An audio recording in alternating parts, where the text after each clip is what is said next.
मोठी बातमी, उत्तर प्रदेशातल्या एक्सप्रेसवेवर लढाऊ विमानांनी ताकद दाखवली आहे। मिराज, मिग, राफेल या लढाऊ विमानांची आकाशामध्ये प्रात्यक्षिक झाली। गंगा एक्सप्रेसवेवर लढाऊ विमानांचं नाईट लँडिंग सुद्धा होणार आहे। उत्तर प्रदेशातल्या शहाजहांपूर इथं गंगा एक्सप्रेसवेवर हवाई दलानं आपली ताकद दाखवली आहे।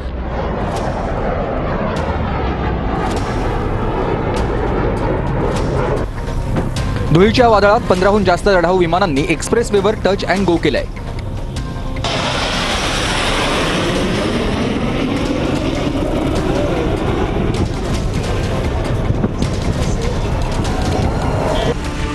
सुरुवातीला C-130J हर्क्युलस या लढाऊ विमानांना एक्सप्रेसवेवर टच अँड गो केलं।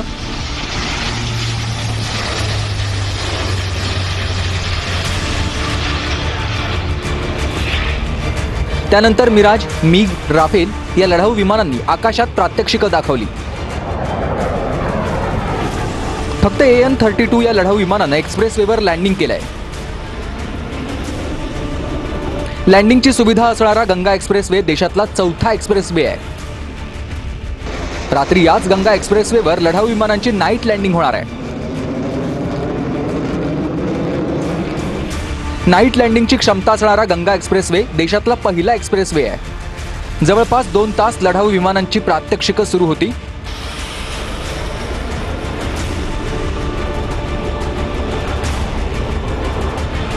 ...594 किलोमीटर लांब गंगा एक्सप्रेसवे मेरठला प्रयागराजपर्यंत जोडतो।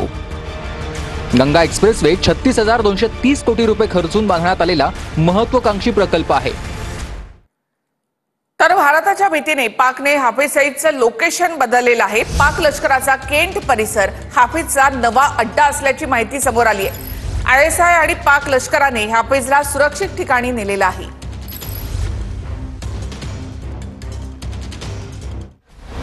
पाकचा आर्मी कॅम्प परिसर दहशतवादी हाफिजचा नवा अड्डा। बिथरलेल्या हाफिज सईदसाठी 3 बुलेट प्रूफ वाहनांचा लवाजमा।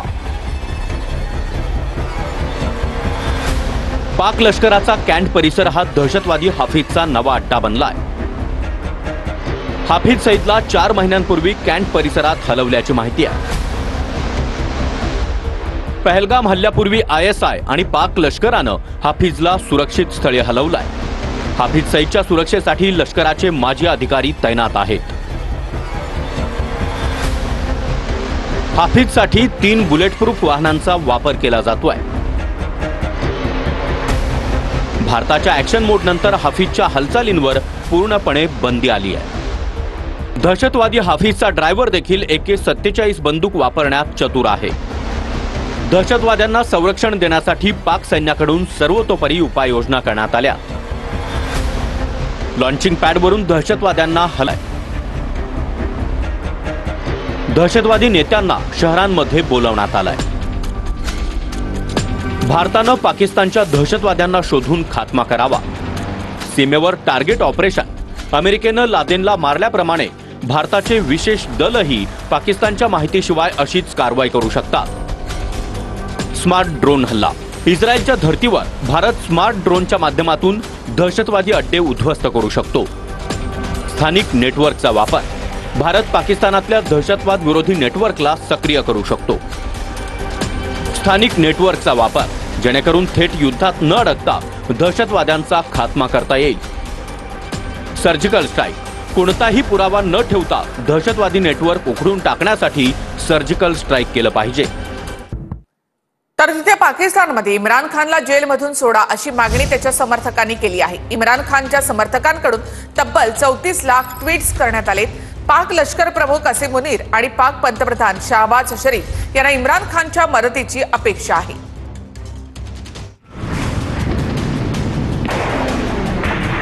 भारतासोबत तणाव कमी करण्यासाठी पंतप्रधान शहबाज आणि लष्कर प्रमुख मुनीरला इम्रान खानची मदत हवी आहे।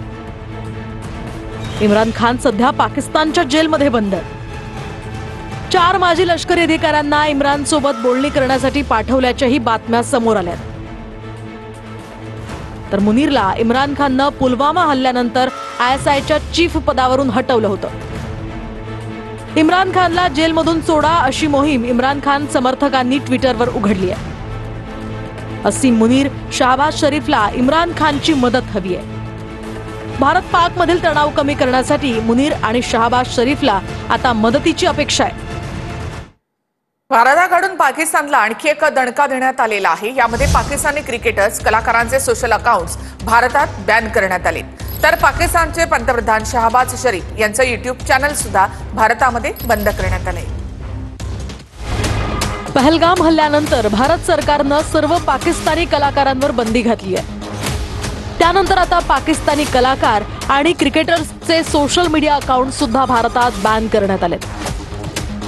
क्रिकेटर बाबर आझम, शाहिद आफ्रिदी, मोहम्मद रिजवान यांचं इंस्टाग्राम अकाउंट भारतानं बॅन केलंय. क्रिकेटर्स सोबत पाकिस्तानी कलाकारांचे अकाउंट सुद्धा भारतात बॅन करण्यात आले. माहिरा खान, हानिया आमिर, अली जफर, सजल अली, माया अली, इकरा अजीज यासह सनम सईद या पाकिस्तानी कलाकारांच्या सोशल मीडिया अकाउंट्सला भारतात बंदी घालण्यात आली आहे. यातल्या माहिरा खान, सजल अली, अली जफर यांनी बॉलिवूड चित्रपटांमध्ये काम केलंय. पाकिस्तानचे पंतप्रधान शहबाज शरीफ यांचंही युट्यूब चॅनल भारतानं बॅन केलंय. माजी पंतप्रधान इम्रान खान यांचंही इंस्टाग्राम अकाउंट बॅन करण्यात आलंय. याआधी 16 युट्यूब चॅनल्सवर भारतानं बंदी घातली होती. पाकिस्ताननं सुद्धा प्रतिकारवाई भारतीय गाण्यांना रेडिओवर बंदी घातली आहे. पाकिस्तानात लता मंगेशकर, रफी यासह किशोर कुमार यांची गाणी प्रसिद्ध आहेत. ही गाणी पाकिस्तानी रेडिओवर वाजवण्यात येत होती, मात्र आता त्यावर बंदी घालण्यात आली आहे. तर आता ऍक्शन बघा. केंद्रीय जलशक्ती मंत्र्यांनी पाकिस्तानला असा थेट इशारा दिलाय. सिंधू जलकरार स्थगित केल्यानंतर CR पाटील यांनी हे मोठं वक्तव्य केलं आहे.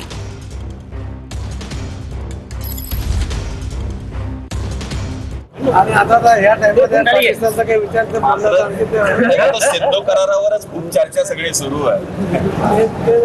आता तो तुम्ही पाहा ऍक्शन पार्ट. आता तो तुम्ही पाहा ऍक्शन पार्ट. पाकिस्तान दहशतवादाला पोचतो, बिलावल भुट्टोनं याची कबुली दिली आहे. संरक्षण मंत्री ख्वाजा आसिफ यांच्यानंतर आता बिलावल भुट्टोनं सुद्धा याची कबुली दिली. दहशतवाद्यांनी माझ्या आईची हत्या केली असं भुट्टोनं म्हटलेलं आहे. पाकिस्तानचा लष्कर प्रमुख असीम मुनीर यांनी मात्र भारताविरुद्ध दरपोक्ती सुरूच ठेवली आहे. पाकिस्तान दहशतवादाला पोचतो, बिलावल भुट्टोची कबुली, असीम मुनीरची मात्र दरपोक्ती. पाकिस्तान दहशतवादाला पोचतो यावर आता बिलावल भुट्टोनं सुद्धा शिक्कामोर्तब केलं. दहशतवादाला पाठिंबा देण्याचा पाकिस्तानचा इतिहास आहे असं भुट्टो म्हणालाय. दहशतवाद्यांनीच माझ्या आईची हत्या केली असंही भुट्टोनं म्हटलंय. As far as what the defense minister said, I don't think that it's a secret that Pakistan has a past as far as extremist groups are concerned. And as a result of this, we have suffered. Pakistan has suffered. We've gone through wave after wave of extremism. We went through the Islamization, militarization. याआधी पाकिस्तानचे संरक्षण मंत्री ख्वाजा आसिफ यांनीही पाकिस्तान दहशतवादाला प्रोत्साहन देतो असं म्हटलं होतं. अमेरिका आणि पाश्चात्यांच्या सांगण्यानुसार पाकिस्तान दहशतवादाला पोचतो असं ख्वाजा आसिफ म्हणाले होते. Well, we have been doing this dirty work for United States for about 3 decades, and West, including Britain. Khwaja Asif यांच्या वक्तव्याचा दाखला देत भारतानं पाकिस्तानची युनोमध्ये कोंडी केली होती.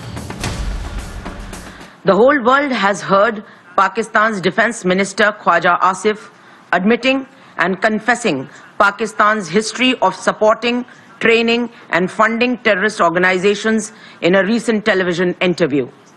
This open confession surprises no one and exposes Pakistan as a rogue state fueling global terrorism and destabilizing the region. पाकिस्तानचा लष्कर प्रमुख असीम मुनीर यानं मात्र भारताविरोधात पुन्हा एकदा दरपोक्ती केली आहे. अटारी बॉर्डरवर पाकिस्तानी नागरिकांची गर्दी झालेली आहे. स्वतःच्याच नागरिकांसाठी पाकिस्तान बॉर्डरचं गेट उघडत नाहीये. त्यामुळे काही पाकिस्तानी गेल्या 2 दिवसांपासून अटारी बॉर्डरवरच अडकले आहेत. पहलगाम हल्ल्यानंतर भारत पाकिस्तान मधला तणाव चांगलाच वाढलाय. पाकिस्ताननं अटारी बॉर्डर बंद केली होती, पण पुन्हा एकदा अटारी बॉर्डरवरील दरवाजे पाकिस्ताननं खुले केले. सध्या फक्त पाकिस्तानी पासपोर्ट असलेल्या नागरिकांनाच पाकिस्तानात प्रवेश दिला जातोय. भारतीय पासपोर्ट असलेल्या नागरिकांना सीमेवरून परत पाठवलं जात आहे. ये हमारे बच्चे इसी तरह कल भी ऐसे ही खुआर हो रहे थे. हम गर्मी में परेशान, भूखे प्यासे, हमने कुछ नहीं खाया. हमें बस अपने घर जाने की लगी हुई थी. हमें कल भी इजाजत नहीं मिली, कल भी बॉर्डर नहीं खुले. हमें प्लीज आज इजाजत दे दें, हम अपने घर चले आए. हमें जाना है अपने हस्बैंड के पास, अपने बच्चों के पास जाना है. मेरी भी शादी पाकिस्तान में हुई. मेरी शादी को 18 साल हो गए. और मेरे दो बेटे वहाँ, मेरे शोहर वहाँ पर है. मेरा बड़ा बेटा पैरालाइज है, 17 साल का बच्चा. उसे मेरी सबसे ज्यादा जरूरत है. प्लीज आपसे दोनों गवर्नमेंट से इजाजत, मुझे अपने दरखास्त करना चाहती हूँ दोनों गवर्नमेंट से, प्लीज हमें जाने की इजाजत दे. हमें हमारी फैमिलीज, हमारे बच्चों से दूर ना करे. त्यामुळे पाकिस्तानात वास्तव्यास असलेल्या पण भारतीय पासपोर्ट असलेल्या व्यक्तींना पाकिस्तानात एंट्री मिळत नाहीये. अनेक भारतीय पासपोर्ट्स असलेले नागरिक गेल्या 2 दिवसांपासून सीमेवरच अडकून आहेत. 4 साल पहले उसकी शादी हुई थी वहाँ पर. वहीं पे रहती हैं, लेकिन यहाँ पे कब आई थी? वो 1 महीना हुआ है. अपने फादर को देखने के लिए आई थी. उनकी तबीयत थोड़ा सा नासाज चल रही है, तो उनको देखने के लिए आई थी. तो हालात बनने के बाद अब वो वापस जाना चाहती है. हालात बनने के बाद अब वो जाना चाहती है वहाँ पर, तो उनको जाने नहीं दिया जा रहा है. नेशनलिटी आपकी बहन की इंडियन ही है? इंडियन है वो. आप लोग बच्चों और माओ को क्यों अलग कर रहे हो? इन लोगों का उसमें क्या कसूर है? मासूम को तो ये भी नहीं पता कि हो क्या रहा है यहाँ पर. फिर ये सब कुछ क्यों कर रहे हो? बच्चों को माओ से अलग क्यों कर रहे हो? इतनी लेडीज वहाँ पड़ी है, उनके बच्चे पाकिस्तान में, वो बच्चे उनकी माँ यहाँ पर पड़ी है. पहलगाम हल्ल्यामध्ये पाकिस्तानच्या गटाचे एनआयला पुरावे मिळाल्याची माहिती सूत्रांकडून मिळते. एनआयच्या अहवालामध्ये पाक विरोधामध्ये पुरावे मिळाल्याचा उल्लेख असल्याचं सूत्रांकडून कळतं. बेताब व्हॅलीमध्ये दहशतवाद्यांनी शस्त्र लपवल्याचं देखील तपासामध्ये उघड झालंय.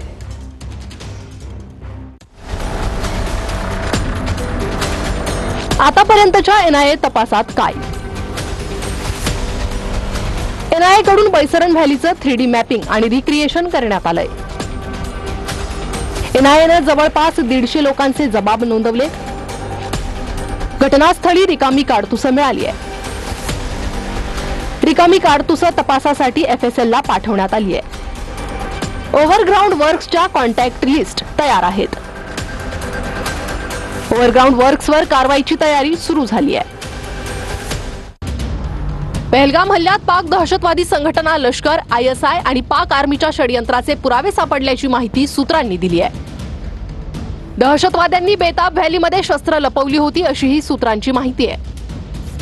एनआयएच्या प्राथमिक अहवालात हाशिम मुसा आणि अलीभाई उर्फ तल्हाभाईचा उल्लेख. सूत्र: हाशिम मुसा आणि तल्हाभाई पाकिस्तानचे नागरिक असल्याची सूत्रांची माहिती आहे. एनआयएच्या प्राथमिक अहवालात पीओकेचा उल्लेख करण्यात आल्याची देखील माहिती सूत्र देत आहेत. दहशतवादी पीओकेमध्ये आपल्या हँडलर सोबत संपर्कात होते. पाकिस्तानमधून दहशतवाद्यांना दिशानिर्देश देण्यात येत होते. आयएसआयच्या इशाऱ्यावरून लष्कराच्या हेडक्वार्टरमध्ये षडयंत्र रचण्यात आलं अशी माहिती सूत्रांनी दिली आहे. आणि या संदर्भात एक महत्त्वाची बातमी. दहशतवादी 20 दिवसांपासून पहलगाममध्ये होते अशी सूत्रांकडून माहिती मिळते. दहशतवाद्यांनी हॉटेल्सची देखील रेकी केली होती. हल्ल्याचा कट पाकिस्तानी दहशतवादी हाशिम मुसानं रचला होता अशी ही माहिती सूत्रांकडून मिळते. पहलगाममध्ये दहशतवादी हल्ल्याच्या 17 दिवसाआधी रेकी केल्याची माहिती सूत्रांनी दिली आहे. पहलगाममध्ये पर्यटक राहत असलेल्या हॉटेल्सची रेकी झाल्याची माहिती सूत्रांकडून कळतेय. हॉटेलमध्ये शक्य न झाल्यानं 15 एप्रिलला उद्यानं आणि दऱ्यांमध्ये सुद्धा रेकी केली गेली. बेताब व्हॅली आणि अरू व्हॅलीमध्ये सुद्धा रेकीनंतर बैसरन व्हॅलीची निवड करण्यात आल्याची माहिती सूत्रांनी दिली आहे. बैसरन व्हॅलीत सुरक्षा नाही आणि हल्ल्यानंतर सैन्य लवकर येईल असा मार्ग नाही.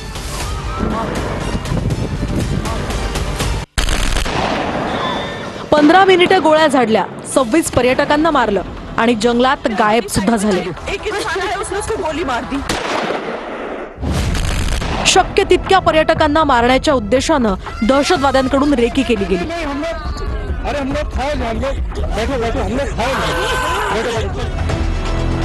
हल्ल्याचा कट पाकिस्तानी दहशतवादी बनलेला हाशिम मुसानं रचला होता अशी ही माहिती सूत्रांनी दिली आहे. हल्ल्याच्या 20 दिवस आधीच दहशतवादी पहलगाममध्ये आले होते.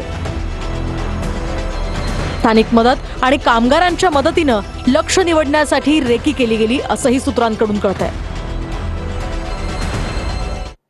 भारत आणि पाकिस्तानमधील सुरू असलेल्या तणावाच्या पार्श्वभूमीवर अमेरिकेनं भारतासोबत मोठा लष्करी करार केला. भारत आणि अमेरिकेमध्ये 1100 कोटी रुपयांचा संरक्षण करार मंजूर झाला. भारताच्या सागरी सुरक्षेची क्षमता त्यामुळे आणखी वाढणार आहे. भारत अमेरिकेमध्ये 1100 कोटींचा संरक्षण करार झाला. लष्कराच्या हार्डवेअर आणि लॉजिस्टिक उपकरणांच्या विक्रीला मान्यता देण्यात आली. अमेरिकेच्या फॉरेन मिलिटरी सेल योजनेअंतर्गत दोन्ही देशांमध्ये हा करार झाला. भारत अमेरिकेमधील करार इंडो पॅसिफिक समुद्री क्षेत्राच्या संरक्षण सहकार्याचा भाग आहे. या करारामुळे भारताच्या सागरी सुरक्षेची क्षमता आणखी वाढणार आहे. व्हर्जिनियामधील तंत्रज्ञान क्षेत्रामध्ये हाकेई 360 कंपनी या करारामध्ये मुख्य ठेकेदार असेल. हिंद प्रशांत सागरामध्ये चीनचं वाढणारं वर्चस्व कमी करण्यासाठी हा करार महत्त्वाचा ठरेल. पाकिस्तान, चीन सारख्या देशांकडून असणारा धोका लक्षात घेता हे लष्करी साहित्य महत्त्वाचं ठरणार आहे. पाकवर सर्जिकल स्ट्राईक करण्यासाठी अमेरिकेनं भारताला ग्रीन सिग्नल दिलेला आहे का, अशी चर्चा आहे. दहशतवादी हल्ल्याला प्रत्युत्तर द्या, पण व्यापक प्रादेशिक संघर्ष नको, असं वक्तव्य अमेरिकेचे उपराष्ट्रपती JD व्हान्स यांनी केलंय. फॉक्स न्यूजला JD व्हान्स यांनी नुकतीच एक मुलाखत दिली. Our hope here is that India responds to this terrorist attack in a way that doesn't lead to a broader regional conflict. And we hope, frankly, that Pakistan, to the extent that they're responsible, cooperates with India to make sure that the terrorists, sometimes operating in their territory, are hunted down and dealt with. That's how we hope this unfolds. We're obviously in close contact. We'll see what happens.